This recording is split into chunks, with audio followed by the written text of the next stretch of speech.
মধ্যমগ্রামের 7 বছরের নাবালিকাকে যৌন হেনস্থা করা নিয়ে উত্তাল হয়ে ওঠে। মধ্যমগ্রামের রোহান্টা পঞ্চায়েতের রাজবাড়ি এলাকায় এই ঘটনা সামনে আসতেই স্থানীয় মানুষজন উত্তেজিত হয়ে ওই অভিযুক্ত বাড়ির আত্মীয়দের দোকানপাট ভাঙচুর করতে থাকে। ঘটনাস্থলে মধ্যমগ্রাম থানার পুলিশ আসে। পুলিশকে দেখেই উই ওয়ান্ট জাস্টিস স্লোগান শুরু হয়ে যায় গ্রামবাসীদের। পুলিশের সামনে ব্যাপক ভাঙচুর চলতে থাকে স্থানীয় মানুষজনদের। এমনকি ওই এলাকার পঞ্চায়েত সদস্যের বাড়িতেও ভাঙচুর চলে। পঞ্চায়েত সদস্য এই অভিযুক্তকে আড়াল করার চেষ্টা করেছে বলে গ্রামবাসীদের অভিযোগ। সে কারণে তারা তার বাড়ি ভাঙচুর করে। এরপর বিশাল পুলিশ বাহিনী ঘটনাস্থলে পৌঁছয়। পুলিশ লাঠিচার্জ করে কাঁদানে গ্যাস ছুড়ে অবস্থান নিয়ন্ত্রণে আনে। অভিযুক্তকে গ্রেপ্তার করেছে মধ্যমগ্রাম থানার পুলিশ। মানে 8-9 বছর বাচ্চা মেয়েকে রেপ করা হয়েছিল। কে করেছে? রোব বলেছিল, মানে রহিমা ভাই।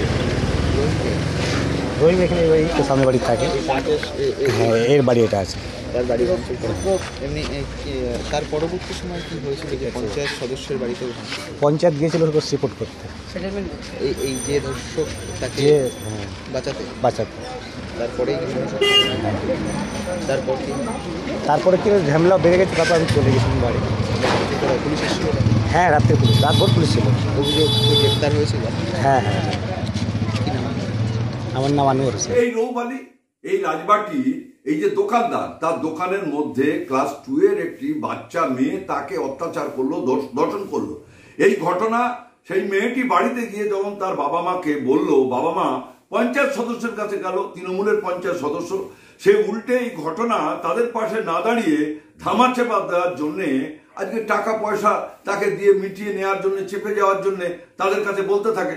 এবং এই মেয়েটির বাবা মা তখন এলাকার মানুষকে বললে এলাকার মানুষ ক্ষিপ্ত হয়ে যায়, তারা থানায় গিয়ে বিক্ষোভ দেখাচ্ছে। স্বাভাবিকভাবেই এই রৌপালি, উনি হচ্ছেন এলাকার নেতা, দাপুটে নেতা, এরাই ভোট লুট করে।